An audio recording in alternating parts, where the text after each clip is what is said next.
అందరికీ ఎస్ఎస్ అకాడమీకి స్వాగతం. సో ఇప్పుడైతే మనం 10th క్లాస్లో బయాలజీలో ఉండేటటువంటి సెకండ్ లెసన్ గురించి ఒకసారి డిస్కస్ చేసుకుందాం.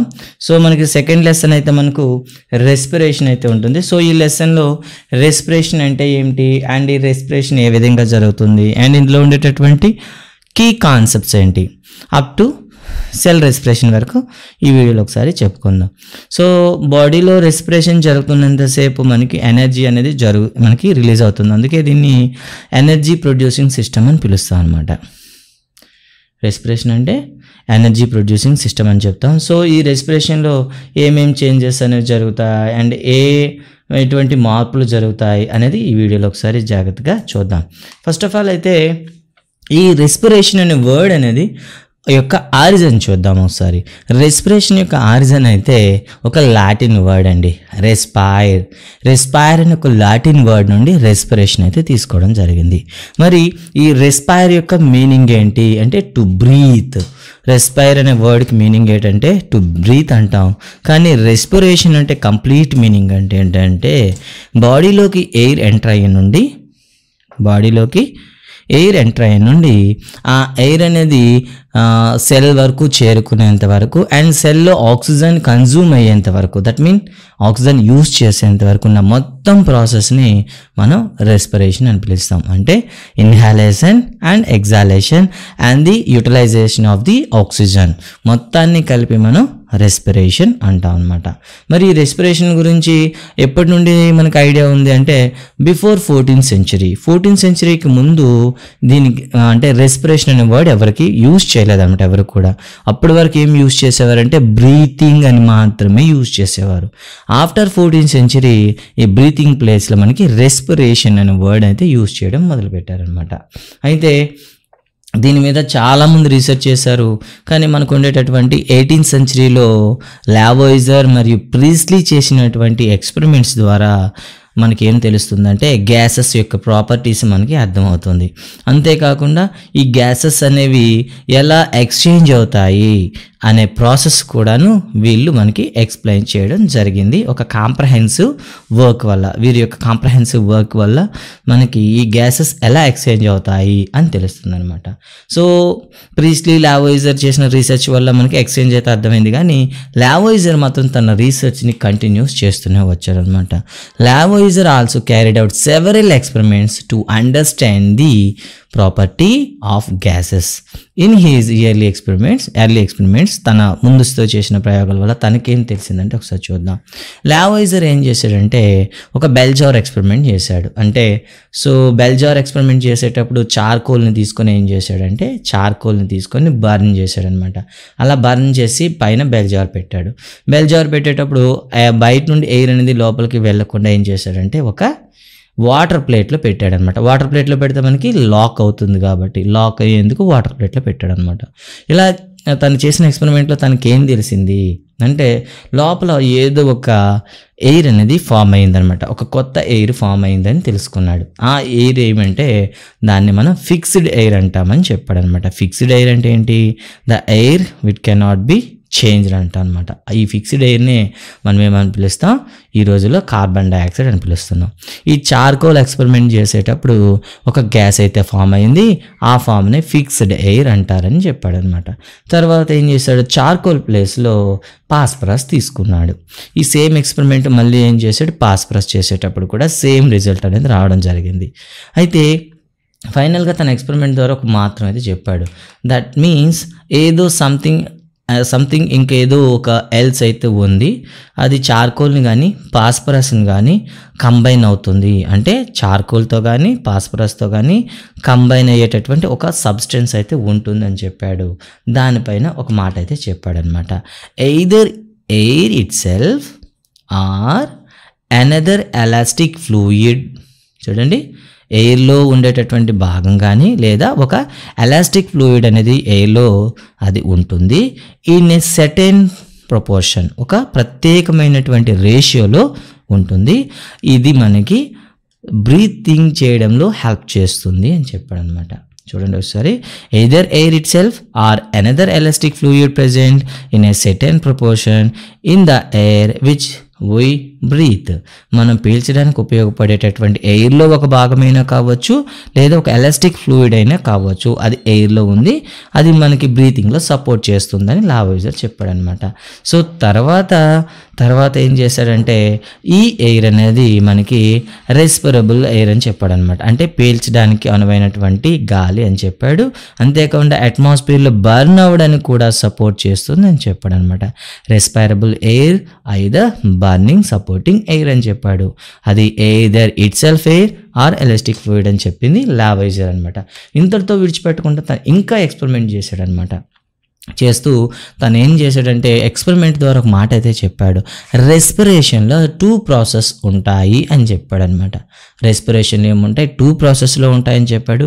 అందులో మాత్రం తనకు మాత్రం ఒక్కటి మాత్రమే తెలుసు, అది ఇన్హాలేషనా ఎగ్జాలేషన్ అని మన టెక్స్ట్ బుక్లో అయితే క్లియర్గా ఇవ్వలేదు, బట్ మనకు తెలిసింది ఏంటంటే ఎగ్జాలేషన్ అని అయితే మనం చెప్పొచ్చు. ఆయన చేసినట్టు ఎక్స్పెరిమెంట్లో ఏం చెప్పాడు, తను చెప్పినటువంటి విషయం ఏంటి అబ్జర్వేషన్ అంటే, మనం విడిచిపెట్టే గాలి, ఎగ్జాలేషన్లో విడిచిపెట్టే గాలిలో 1/6 ఆఫ్ ఏముంటుంది, ఫిక్స్డ్ ఎయిర్ ఉంటుంది అని చెప్పాడనమాట. 1/6 ఆఫ్ ఫిక్స్డ్ ఎయిర్ ఉంటుంది, అంటే 1/6 వంతు CO2 ఉంటుంది అని చెప్పాడనమాట.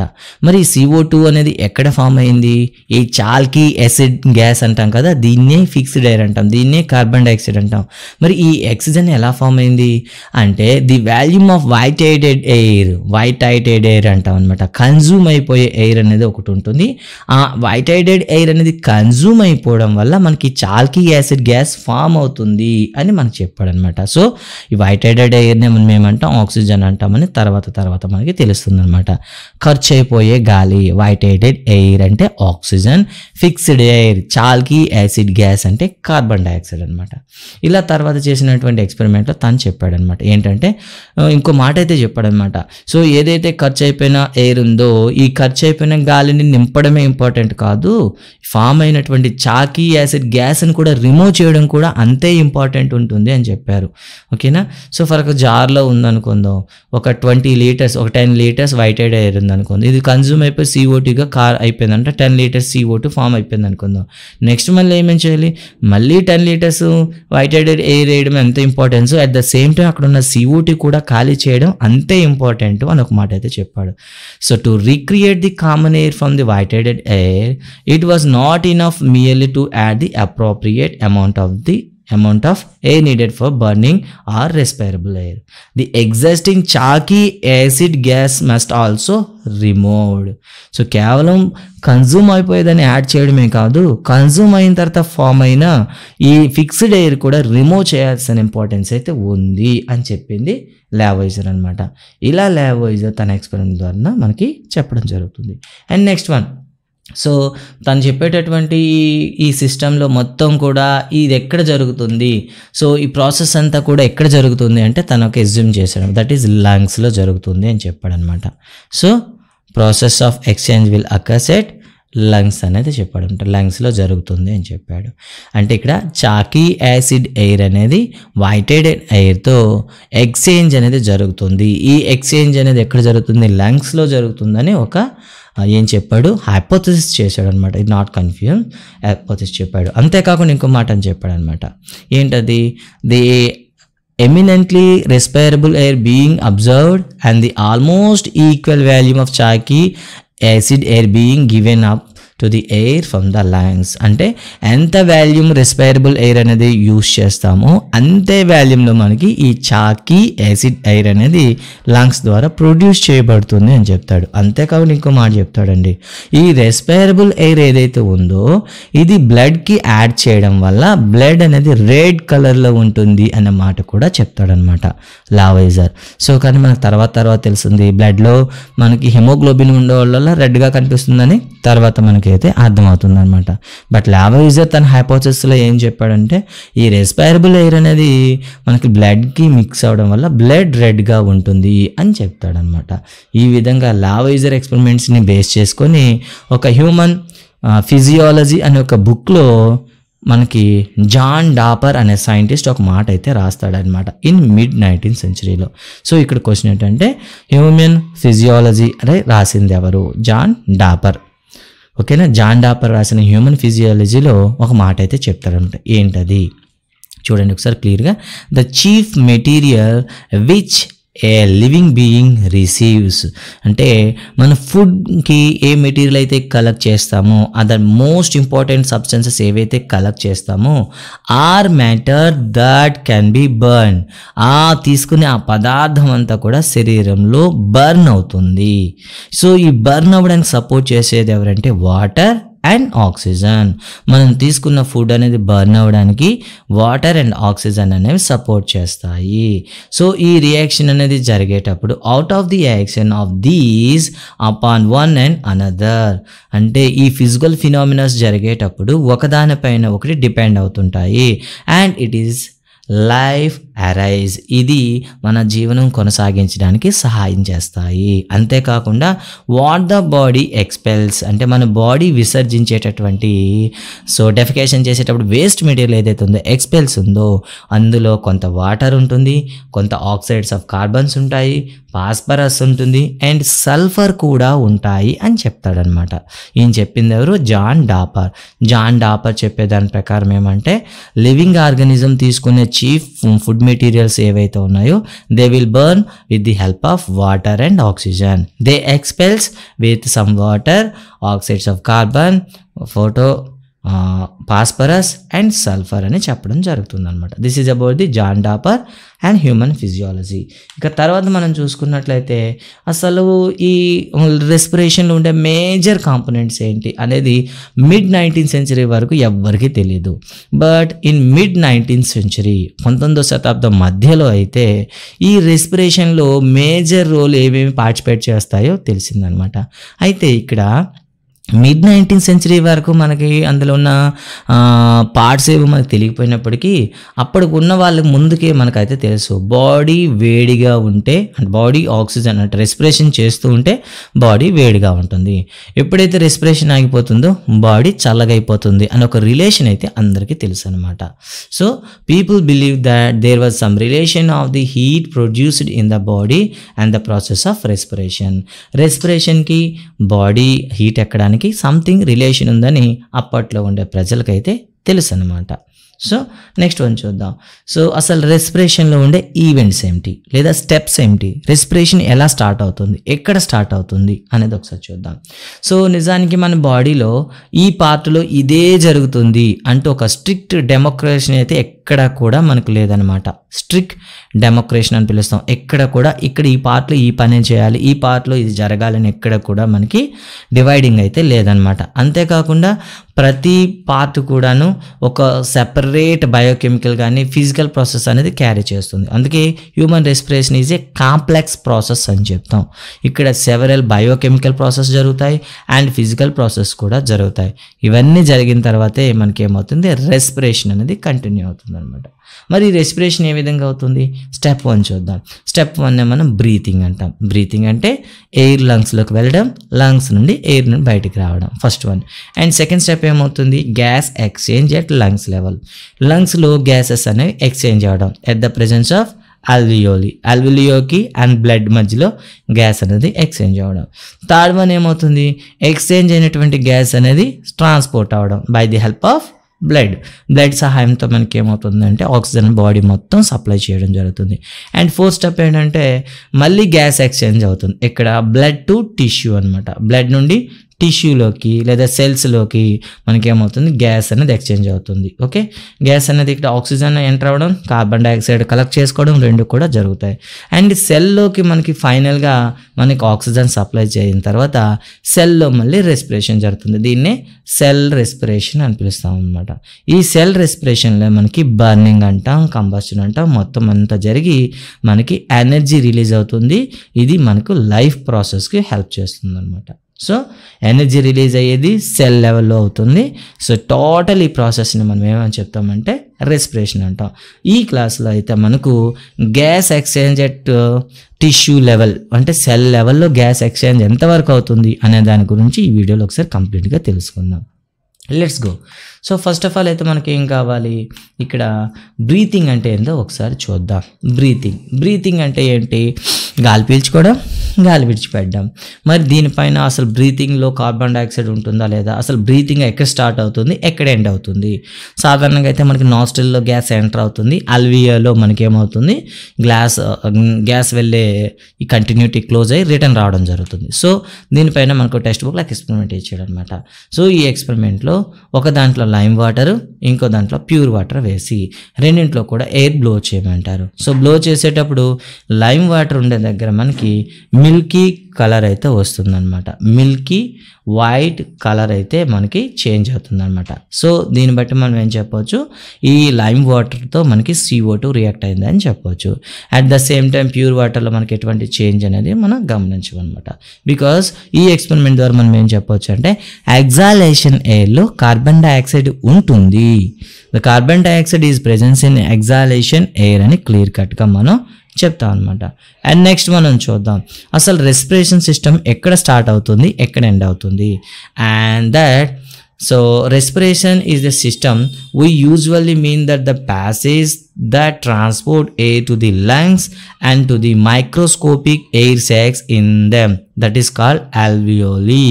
alveoli అనే ఒక చిన్న శాక్ అని చెప్తాం, ఎయిర్ శాక్ చిన్న సంచి అనమాట. ఈ సంచి వరకు ఎయిర్ అనేది పాస్ అవ్వడం, at the same time vice versa return రావడం, ఈ ప్రాసెస్ అంతటిని కలిపి మనం బ్రీతింగ్ అని పిలుస్తాం అనమాట.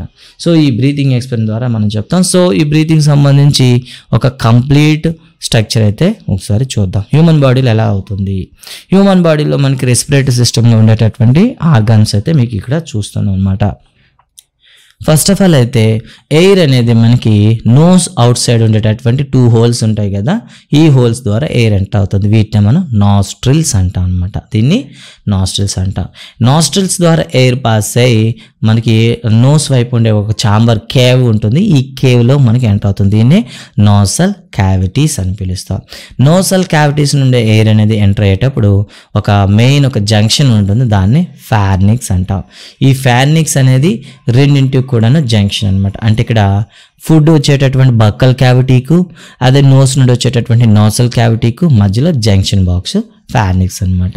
ఇక్కడ రెండింటిని కూడా రెగ్యులేట్ చేయడానికి ఒక సెపరేట్ ఒక ప్లేట్ అయితే ఉంటుంది, దాన్నే మనకి ఎపిగ్లాటిస్ అంటాం. దీని గురించి మళ్ళీ చెప్పుకుంటాం. సో ఎపిగ్లాటిస్ అనేది ఏం చేస్తుందంటే రెండింటిని కూడా కంట్రోల్ చేస్తుంది అనమాట. సో వెదర్ ఫుడ్ వచ్చింది అనుకోండి, ఫుడ్ అనేది ఫుడ్ పైప్ అంటాం, ఈసోఫాగస్ అంటాం, ఈసోఫాగస్లోకి పంపిస్తుంది. అండ్ ఎయిర్ వచ్చింది అనుకోండి, ఎయిర్ని కాస్త మనకి ఏం చేస్తుంది, ట్రాకేలోకి ఎంటర్ చేస్తుంది అనమాట. మరి ఈ ఫార్నిక్స్లో మనకి ఎపిగ్లాటిస్ కంట్రోల్ చేసిన తర్వాత స్టార్ట్ అయ్యేటటువంటి విండ్ పైప్ యొక్క స్టార్టింగ్ బాక్స్ని మనం ఏమంటాం, లారినిక్స్ అంటాం. ఇందులో మనకి వాకల్ కార్డ్స్ అనేవి ఉంటాయన్నమాట, వాకల్ కార్డ్స్. ఓకే, సో మనకి విండ్ పైప్లో ఉండేటటువంటి స్టార్టింగ్ పాయింట్ ఏది అని అంటే లారినిక్స్ అని పిలుస్తాం.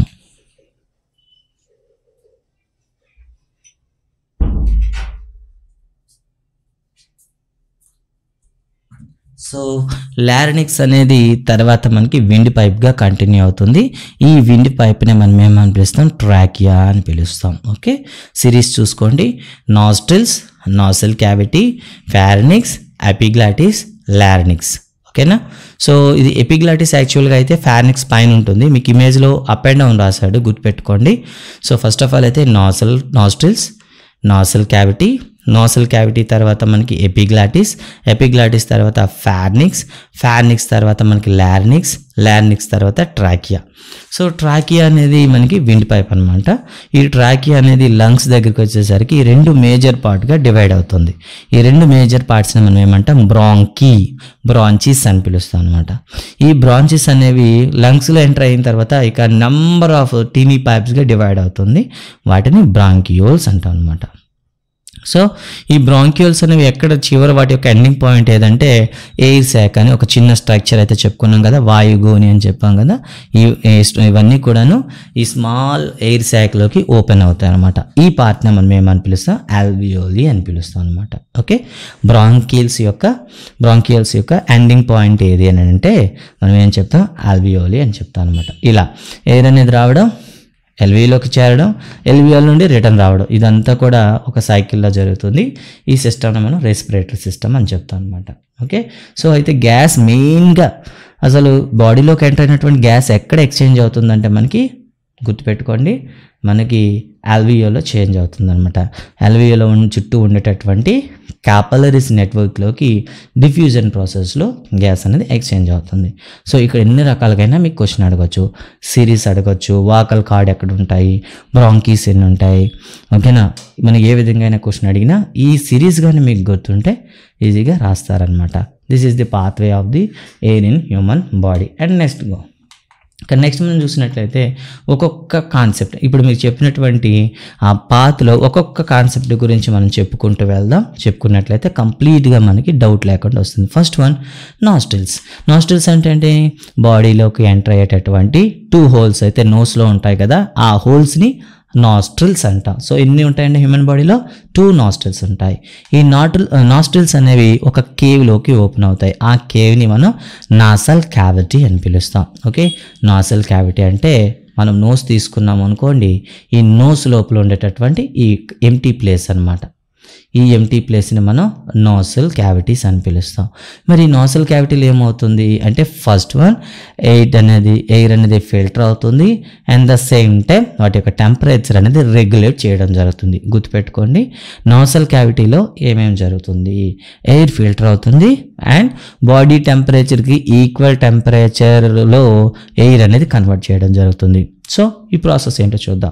మనం నోస్ తీసుకున్నట్లయితే నోస్లో మనకి ఎయిర్ అనేది గ్రో అయి ఉంటుంది. చాలా టీనీగా సన్నగా ఉండే ఎయిర్ అనేది ఒక జిగ్జాగ్ స్ట్రక్చర్లో మనకి ఏమైంటుందంటే లోపల మనకి ఫామ్ అయి ఉంటుంది.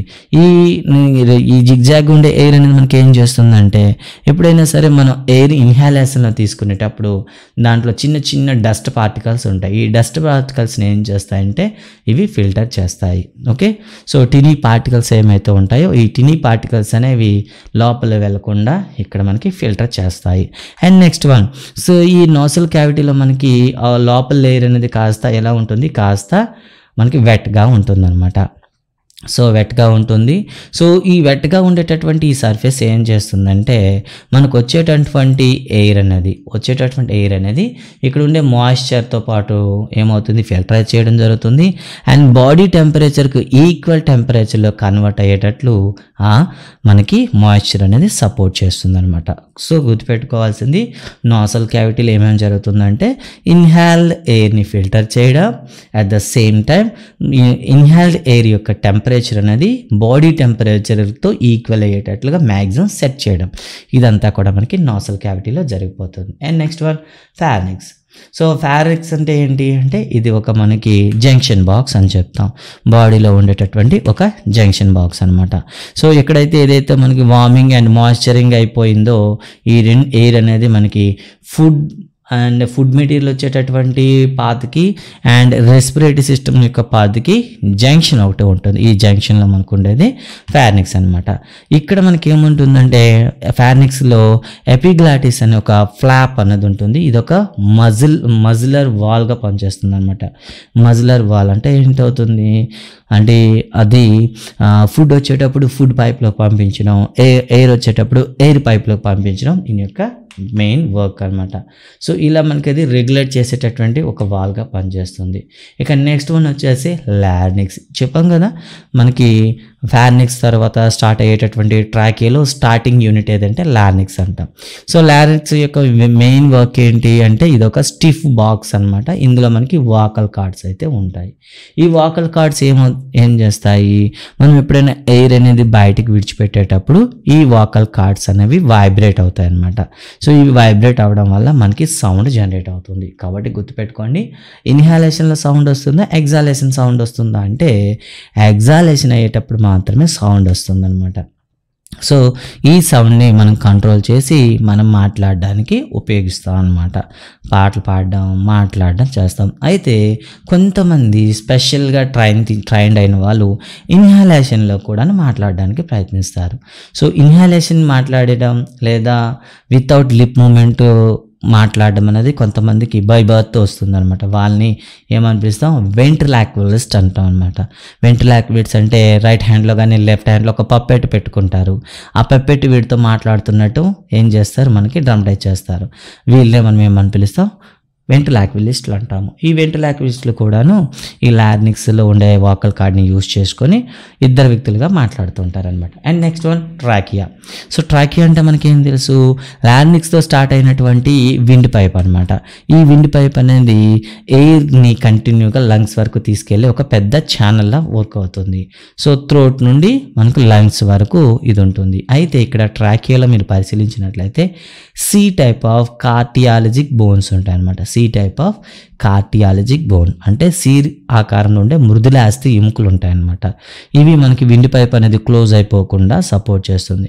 అంటే ఏం లేదు, మీరు ఈసోఫాగస్ గురించి చెప్పేటప్పుడు ఏం చేశారు, ఫుడ్ అనేది కాంటాక్ట్ అయ్యేటప్పుడు మనకి వేవ్స్లో వెళ్తుంది అని చెప్పారు. అలాగానే ఇది మూత పడిపోయింది అనుకోండి, ఎయిర్ అనేది సప్లై అవుతుందా, సప్లై అవ్వదు. అందుకే దీంట్లో సి టైప్ ఆఫ్ కార్డియాలజిక్ మజిల్స్ ఉంటాయి. ఇవి ట్రాకియాని ఎప్పుడు కూడా స్టిఫ్గా ఉండేటట్లుగా, ఒక హార్డ్ పైప్లా ఉండేటట్లుగా సపోర్ట్ చేస్తాయి అన్నమాట. ఎయిర్ అనేది ట్రాకియా గుండా లంగ్స్ దగ్గర చేరుకునేటప్పుడు రెండుగా విడిపోతుంది. ఈ రెండింటిని మనం ఏమనిపిస్తాం, బ్రాంచెస్ అని పిలుస్తాం. ఈ బ్రాంచెస్ అనేవి ఒకటి రైట్ లంగ్కు, ఇంకోటి లెఫ్ట్ లంగ్కు మనకు లీడింగ్ చేస్తూ కంటిన్యూ అవుతాయి. ఓకే, సో ట్రాకియా అనేది మనకు రావడం జరిగింది. ఈ ట్రాకియా అనేది లెఫ్ట్ లంగ్కి ఒకటి, రైట్ లంగ్ ఇంకొకటి డివైడ్ అవుతాయి. ఇలా డివైడ్ అయితే వాటిని బ్రాంచెస్ అని పిలుస్తాం. అండ్ నెక్స్ట్ వన్, ఈ బ్రాంచెస్ అనేవి తర్వాత ఇంకా టీనీగా మనకి డివైడ్ అయిపోయి లంగ్స్లో ఉండే ప్రతి పార్ట్కి ఎయిర్ సప్లై చేయడానికి కోసం విడిపోతాయి అన్నమాట. ఇలా విడిపోతే ఆ విడిపోయిన వాటిని బ్రాంకియోల్స్ అంటాం. నిజానికి ఇవే మనకు అల్వియో వరకు ఎయిర్ని క్యారీ చేసేటటువంటి పార్ట్స్ అన్నమాట. సో ప్రతి బ్రాంచ్ అనేది నెంబర్ ఆఫ్ స్మాల్ బ్రాంచెస్గా డివైడ్ అవుతాయి. వాటిని మనం బ్రాంచియోల్స్ అని పిలుస్తాం అనమాట. సో ఇది మనకు ఉండేటటువంటి డైరెక్షన్. ఇంకా బ్రాంచెస్ అయిపోయింది. ఇక లాస్ట్ వన్ ఏంటి, అల్వియోల్స్. సో అల్వియోల్స్ అంటే వాయుగోనలు అంటాం. సో అసలు ఫైనల్గా మనకు ఎయిర్ అనేది ఎక్స్చేంజ్ అయ్యేటటువంటి ప్లేస్ ఏదైనా ఉందా, లేదా రెస్పిరేషన్లో అట్ ద ఎండ్ పాయింట్ ఏమైనా ఉందంటే అల్వియోల్ అని చెప్తాం అనమాట. సో ఇవి ఎలా ఉంటాయి, చిన్న ఎయిర్ సాక్స్ అని పిలుస్తాం, చిన్న గాలి సంచులు అని పిలుస్తాం. ఇవి లంగ్స్లో నెంబర్ ఆఫ్ యూనిట్స్ ఉంటాయన్నమాట. ఈ నెంబర్ ఆఫ్ యూనిట్స్ ఉండి ఇవే మెయిన్గా ఏం చేస్తాయంటే గ్యాస్ ఎక్స్చేంజ్ చేయడంలో మెయిన్ మా వర్క్ అంతా చేస్తాయి. అందుకే ఏమంటారంటే the functional unit of lung అని పిలిచారనుకోండి, ఏమని చెప్పాలి మీరు, అల్వియోల్ని తీసుకోవాలి. The functional unit of lung అని అడిగితే అల్వియోలోని. సో ఊపిరితిత్తులో క్రియాత్మక ప్రమాణము ఏది అంటే వాయుగోని అని మనం చెప్పాల్సి వస్తుంది అనమాట. ఇక తర్వాత అల్వియోలో ఎక్స్చేంజ్ అయినటువంటి ఎయిర్ సో ఎక్కడి నుండి ఎక్స్చేంజ్ చేయబడుతుంది అంటే బ్లడ్ కాపలరీస్, రక్త కేసర నాళికల నుండి ఎయిర్ అనేది ఎక్స్చేంజ్ అవుతుంది. అంటే మనకి అల్వియోల్ నుండి ఆక్సిజన్ అనేది బ్లడ్ కాపలరీస్కి వెళ్తే బ్లడ్ కాపలరీస్ నుండి కార్బన్ డైఆక్సైడ్ అనేది అల్వియోలోకి రావడం జరుగుతుంది. నెక్స్ట్ ప్రాసెస్లో దీని గురించి మనం చెప్తాం అనమాట.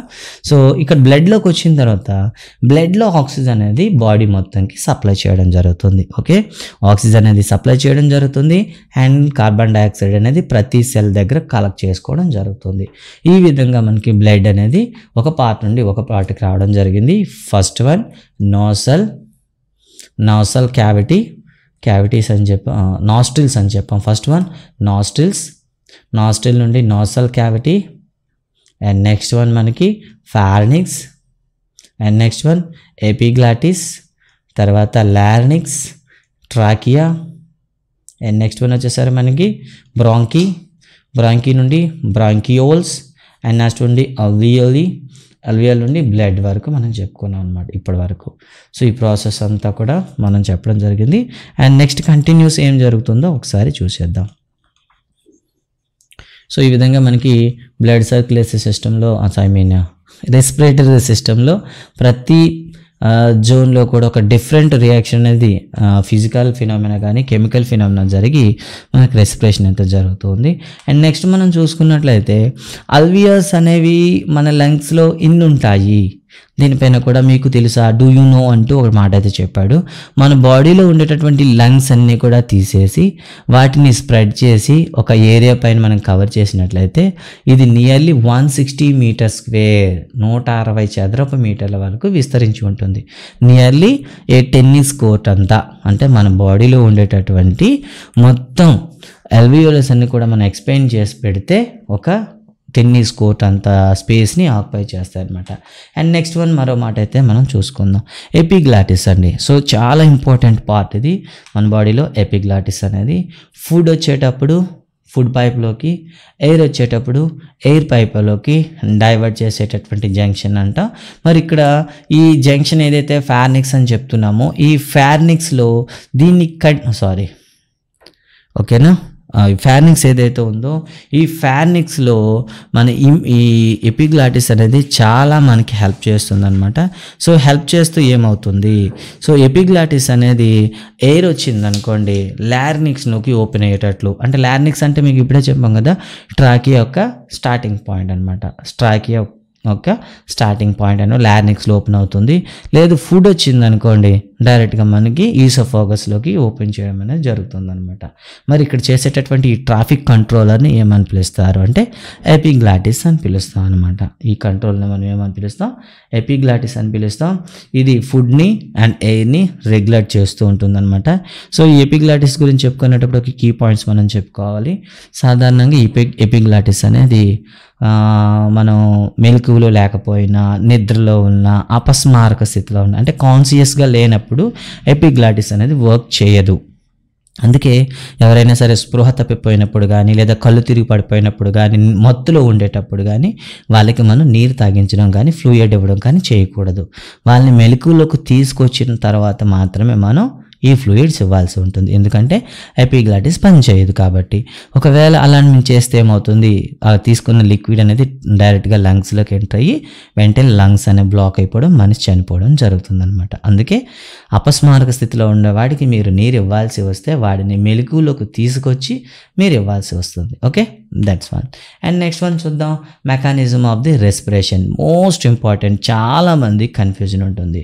ఇక్కడ మెకానిజం ఏమవుతుంది అంటే హ్యూమన్ బాడీలో మనకి రెస్పిరేషన్ జరిగేటప్పుడు 2 పార్ట్స్ అయితే మనకు హెల్ప్ చేస్తాయి అన్నమాట. ఫస్ట్ వన్ రిబ్స్ అంటాం, సెకండ్ వన్ డయాఫ్రమ్ అని పిలుస్తాం. రిబ్స్, డయాఫ్రమ్ అనమాట. చాలామందికి కన్ఫ్యూజన్ ఉంటుంది. రిబ్స్, ఈ డయాఫ్రమ్ అనేది ఒకదానితో ఒకటి రిలేటివ్గా ఎలా ఉంటుంది. సో మీకు సింపుల్గా దీన్ని చెప్పాలంటే ఒక గొడుగులా చెప్తానమాట. గొడుగులా చెప్తాను. సో గొడుగు చూడండి, గొడుగు ఇలా ఉందనుకోండి. సో ఇప్పుడు మనం మూసేసినప్పుడు గొడుగు ఎలా ఉంటుంది, ఇలా ఉంటుంది. అంటే పుల్లలన్నీ కూడా పైకి ఉంటుంది, గొడుగు చిన్న షేప్లో ఉంటుంది. సో ఈ పుల్లలు ఉన్నాయి చూసారా, ఈ పుల్లల్ని మీరేమనుకుంటారంటే డయాఫ్రమ్ అనుకోండి. డయాఫ్రమ్ అనుకోండి. అండ్ ఈ పైన ఉండేటటువంటి ఈ క్లాత్ని మనం రిబ్స్ అనుకోండి. ఇప్పుడు మనం ఈ డయాఫ్రమ్లో ఉంది కదా, దీని గొడుగుని కిందకి లాగామనుకోండి, ఏమవుతుంది చెప్పండి, ఇవి దూరంగా నెట్టబడడం జరుగుతుంది. At the same time diaphragm size అనేది డిక్రీజ్ అవుతుంది అనమాట. డయాఫ్రమ్ సైజ్ డిక్రీజ్ అయితే బోన్స్ అనేవి ఎక్స్పాండ్ అవుతాయి అనమాట. బోన్స్ అనేవి ఎక్స్పాండ్ అవుతాయి. అదే డయాఫ్రమ్ అనేది ఇంక్రీజ్ అయింది అనుకోండి, బోన్స్ అనేవి కాంట్రాక్ట్ అవుతాయి అనమాట. సో ఇలా రిబ్స్ అనేవి ఎక్స్పాండ్ అవ్వడం, కాంట్రాక్ట్ అవడం వల్ల, డయాఫ్రమ్ అనేది ఎక్స్పాండ్ అండ్ మనకి కాంట్రాక్ట్ అవడం వల్ల ఇక్కడ రిబ్స్ వాల్యూమ్ అనేది ఇంక్రీజ్ అండ్ డిక్రీజ్ అవుతుంది అనమాట. ఫర్ ఎగ్జాంపుల్ మీకు అర్థం కావడానికి మరో ఇమేజ్ చూడండి. ఇక్కడ చూసినట్లయితే మీరు డయాఫ్రమ్ సైజ్ చూడండి. డయాఫ్రమ్ ఎంత సైజ్ ఉంది ఇక్కడ, డయాఫ్రమ్ ఎంత సైజ్ ఉంది ఇక్కడ చూడండి. సో మొదటి ఇమేజ్లో మీరు చూస్తే డయాఫ్రమ్ చిన్నదిగా ఉంది. రెండో ఇమేజ్లో చూసినట్లయితే మీకు డయాఫ్రమ్ సైజు పెద్దదిగా ఉంది. సో చిన్నది అయ్యేటప్పుడు మీకు ఏమైంది, లంగ్స్ యొక్క సైజ్ అనేది పెరిగింది. ఓకే, అదే డయాఫ్రమ్ అనేది ఇంక్రీజ్ అయ్యేటప్పుడు లంగ్స్ సైజ్ ఏమైంది, తగ్గింది.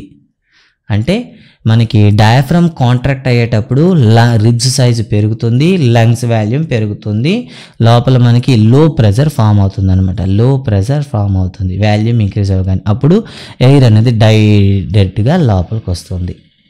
అండ్ సెకండ్ వన్లో డయాఫ్రమ్ అనేది రిలాక్స్ అయింది అనుకోండి, రిలాక్స్ అవ్వడం వల్ల దాని సైజ్ ఇంక్రీజ్ అవ్వడం వల్ల రిబ్స్ సైజ్ అనేది తగ్గుతుంది. ఫలితంగా ప్రెజర్ ఇక్కడ ఎక్కువ అవుతుంది, హై ప్రెజర్ అవుతుంది. అందువల్ల ఎయిర్ అనేది బయటికి నెట్ వేయడం జరుగుతుంది.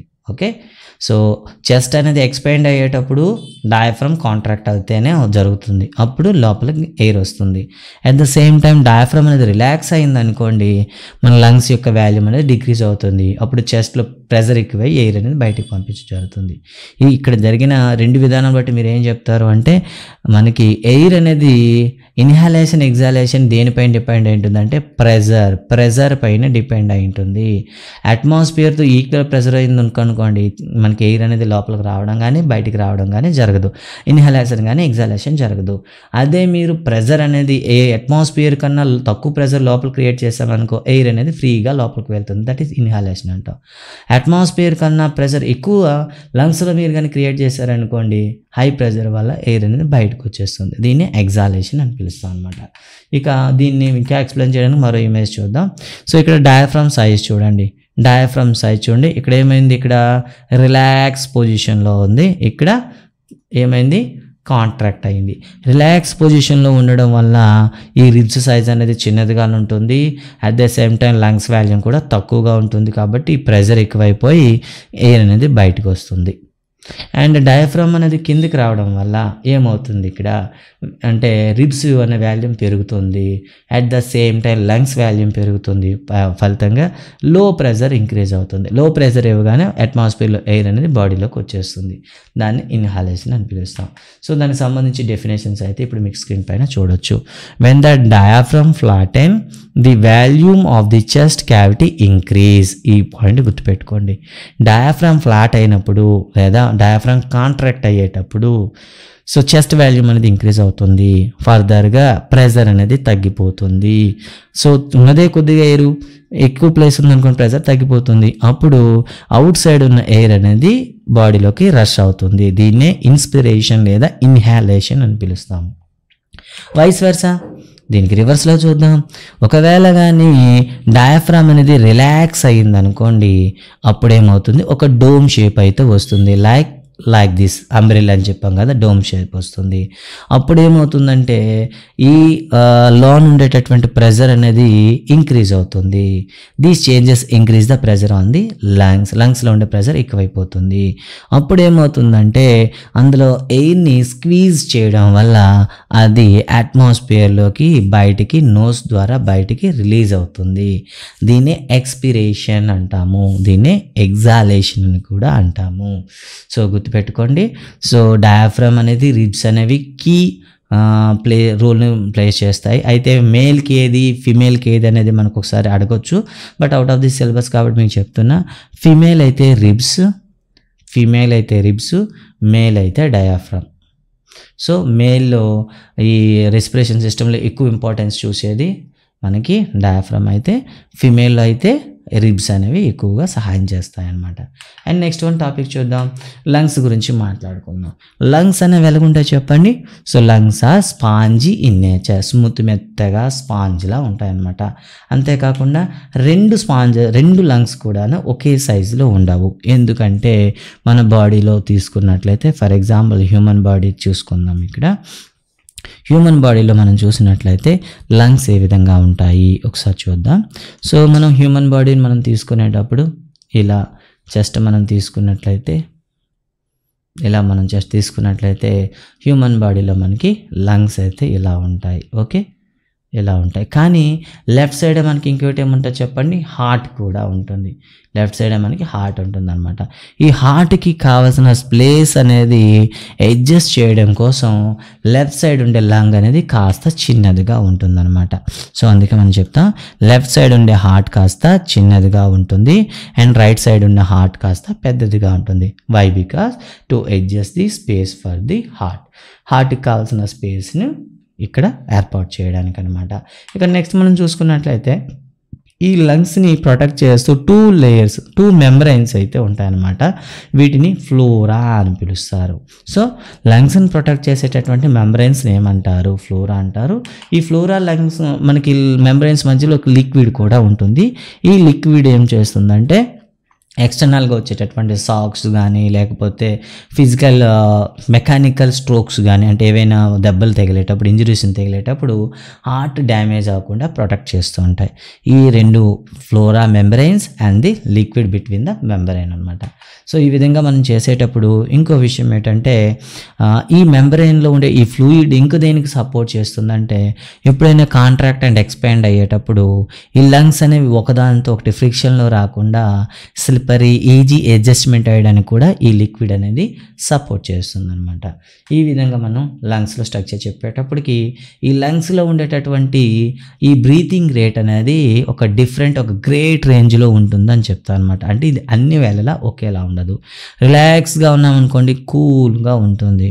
ఏదైనా ప్రెజర్ కానీ హై ఎక్సర్సైజ్ చేసామనుకోండి హైగా జరుగుతుంది. సో ఇక్కడ బాడీకి కావాల్సిన ఆక్సిజన్ సప్లై అయినటువంటి ఆక్సిజన్ని వెంటనే సప్లై చేయడం డిమాండ్ పెరిగినప్పుడు కూడా రెస్పిరేషన్ అనేది స్పీడ్ అవుతుంది. లంగ్స్ అనే వర్కింగ్ కాస్త స్పీడ్గా అవుతుంది. సో బ్రీతింగ్ అనేది మన బాడీ రిక్వైర్ పైన డిపెండ్ అయి ఉంటుంది. డిఫరెంట్ గ్రేట్ రేంజెస్ని ఇది ఫాలో అవుతుందని చెప్పగలం అనమాట. And next one, gases exchanges ఎక్కడ జరుగుతాయి అంటే ఆల్వియోలో టు కాపలరీస్ మధ్యలో జరుగుతాయి. ఈ ఆల్వియోలు మరియు కాపలరీలో ఈ గ్యాస్ ఎక్స్చేంజ్ ఏ విధంగా జరుగుతుంది ఒకసారి అయితే చూసేద్దాం కుదురుగా. ఫస్ట్ ఆఫ్ ఆల్ అయితే ఈ స్ట్రక్చర్ చూడండి, ఇది ఒక చిన్న ఎయిర్ శాక్ అయితే చెప్పాం, సంచి. దీని చుట్టూ కూడా మనకేముంది స్టిఫ్గా ఉండేటటువంటి మనకేముంది క్లాపెరలిస్ అనేవి మనకి చుట్టూ కూడా స్ట్రక్చర్గా ఫిక్స్డ్గా ఉంటాయన్నమాట. ఇప్పుడు ఎయిర్ అనేది మనకి ఎప్పుడైతే ఈ అల్వేలోకి వచ్చిందో ఎయిర్లో మనకి ఏముంటుంది O2 ఉంటుంది.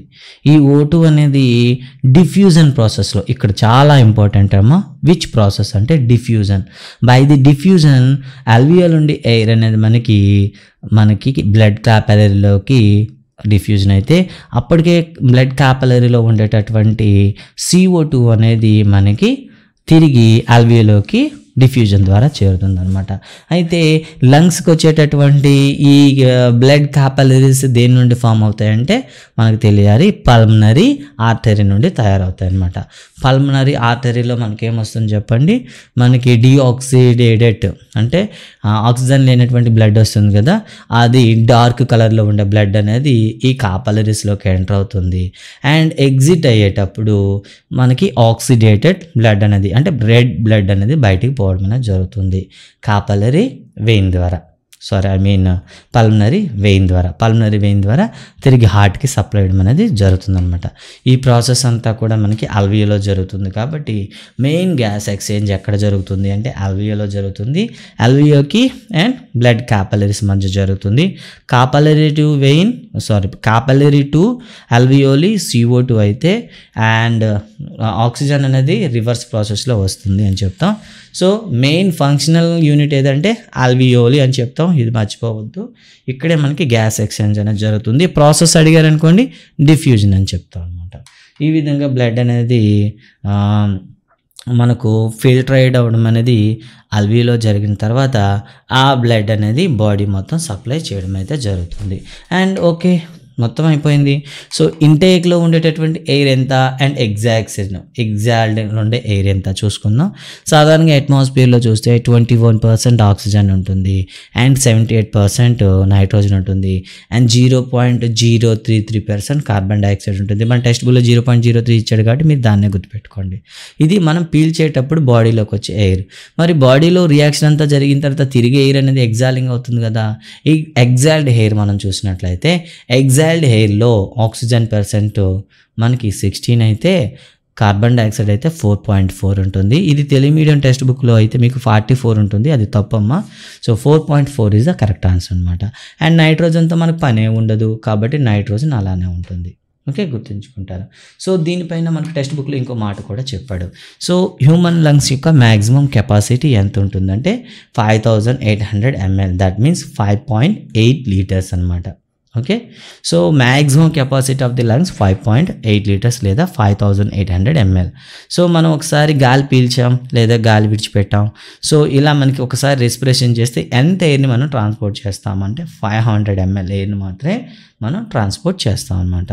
మరి మొత్తం లంగ్స్లో ఉన్న ఎయిర్ అంతా కూడా ఎగ్జాలిన్ చేసామనుకోండి, అయితే లంగ్స్ ఎంటీ అయిపోతాయా అంటే నోవేర్, లంగ్స్ ఎప్పుడు కూడా ఎంటీ అవ్వవు. సో మొత్తం ఎగ్జాలిన్ చేసినప్పుడు కూడా మనకు 1200 ml ఎయిర్ అనేది లంగ్స్లో స్టాక్ ఉంటుందన్నమాట. సో 1200 ml ఎయిర్ అనేది ఎప్పుడు కూడా మన లంగ్స్లో స్టాక్ ఉంటుంది, దాన్ని మనం రిమూవ్ చేయలేమన్నమాట. Okay, this is about the respiration system and lungs యొక్క వర్క్ అనమాట. ఇప్పుడు ట్రాన్స్పోర్టేషన్ ఆఫ్ గ్యాసెస్ చూద్దాం. గ్యాసెస్ ఎలా ట్రాన్స్ఫర్ అవుతుంది? సో ఇప్పుడు ఏమైంది, అల్వియోల నుండి బ్లడ్లోకి ఏమొచ్చేసింది, మనకి ఆక్సిజన్ వచ్చేసింది. మరి బ్లడ్ అనేది ఏ విధంగా ట్రాన్స్పోర్ట్ చేస్తుంది అంటే, సో ఆక్సిజన్ అనేది బ్లడ్లో ఉండేటటువంటి ఒక ప్రోటీన్ అయితే ఉంటుంది, హిమోగ్లోబిన్ అంట. ఈ హిమోగ్లోబిన్తో ఆక్సిజన్ రియాక్షన్ జరిగి ఆక్సీ హెమోగ్లోబిన్గా ఫామ్ అవుతుంది, బాడీ మొత్తం సప్లై చేయడం జరుగుతుంది అనమాట. అయితే ఇక్కడ టెక్స్ట్ బుక్లో ఇంకో మాట కూడా చెప్పాడు. ఏంటది, ఈ హెమోగ్లోబిన్ అనేది బ్లడ్లో ఉంటుంది కదా, ఇది ఒక ప్రోటీన్. సేమ్ ఇలాంటి ప్రోటీన్నే క్లోరోఫిల్ అనేది మనకి ప్లాంట్స్లో కనిపిస్తుంది. అయితే క్లోరోఫిల్లో మనకి మెగ్నీషియం అనేది ఉండడం వల్ల అది గ్రీన్గా కనిపిస్తే, బ్లడ్లో మనకి ఐరన్ ఉండడం వల్ల బ్లడ్ మనకి రెడ్గా కనిపిస్తుంది అని చెప్పాడు అనమాట. సో బ్లడ్ రెడ్గా ఉండడానికి కారణం ఏంటి, హిమోగ్లోబిన్లో ఐరన్ ఉండడం. సో అదే ప్లాంట్స్లో క్లోరోఫిల్ అనేది గ్రీన్గా ఉండడానికి కారణం ఏంటి, క్లోరోఫిల్లో మెగ్నీషియం ఉండడం. ఇది కూడా మనకి టెక్స్ట్ బుక్లో ఎక్స్ట్రా ఇచ్చాడు అనమాట. అండ్ నెక్స్ట్ వన్ చూస్తే, మరి బాడీలో ఆక్సిజన్ అయితే ఆక్సీ హిమోగ్లోబిన్గా సప్లై అయింది, మరి కార్బన్ డైఆక్సైడ్ ఎలా అవుతుందంటే, it will be transferred in the form of bicarbonate ఫామ్లో ఇది కార్బన్ డైఆక్సైడ్ అనేది తిరిగి లంగ్స్ చేరుకోవడం జరుగుతుంది. అయితే ఈ బైకార్బోనేట్ ఎలా ఉంటుంది, కొంత హెమోగ్లోబిన్తో రియాక్ట్ అయితే కొంత బ్లడ్లో ఉండే ప్లాస్మాలో డిజాల్వ్ అయిపోతుంది అనమాట. కొంత ప్లాస్మాలో డిజాల్వ్ అవ్వడం, కొంత హెమోగ్లోబిన్తో యాడ్ అవ్వడం ద్వారా బైకార్బోనేట్స్ అనేవి మనకి రిటర్న్ లంగ్స్ వరకు సప్లై చేయడం జరుగుతుంది అనమాట. ఫర్ ఎగ్జాంపుల్ ఎల్వీలో చూస్తే హెమోగ్లోబిన్తో ఆక్సిజన్ యాడ్ అయ్యి ఆక్సీ హెమోగ్లోబిన్గా మారుతుంది. అట్ ద టిష్యూ లెవెల్కి వచ్చేసరికి ఆక్సీ హెమోగ్లోబిన్ కాస్త హెమోగ్లోబిన్ ఆక్సిజన్గా డివైడ్ అయిపోయి ఆక్సిజన్ టిష్యూకి సప్లై చేయడం జరుగుతుంది అనమాట. ఈ విధంగా గ్యాస్ ట్రాన్స్పోర్టేషన్ మన బాడీలో జరుగుతుంది. అయినప్పటికీ ఇక్కడ కండిషన్స్ గురించి మాట్లాడదాం.